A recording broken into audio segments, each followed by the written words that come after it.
রাকাত নামাজ আদায় করতে পারেন, 6 রাকাত নামাজ যদি আপনি পড়তে পারেন ও বন্ধুরে আমার, মাত্র 10 মিনিট লাগবে 6 রাকাত নামাজ আদায় করতে। কিভাবে করবেন, কোন সময় করবেন? যদি এই নামাজটা আপনি পড়তে পারেন, আপনারা নামায় আমার আল্লাহ পাক 12 বছরের নফল নামাজের সওয়াব, 12 বছরের ইবাদতের সওয়াব আল্লাহ লিখে দিবেন।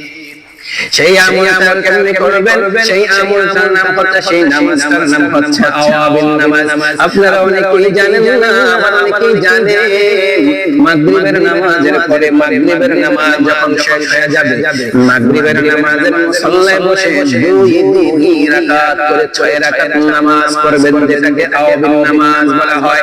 এই 2 রাকাত করে 6 রাকাত আওয়াবিন নামাজ যদি আপনি পড়তে পারেন, আল্লাহ পাক আপনার আমলনামায় আমার নবী জানায়া দেন, আপনার আমলনামায় 12 বছরের নফল সালাতের নফল ইবাদতের সওয়াব আল্লাহ লিখে দিবে।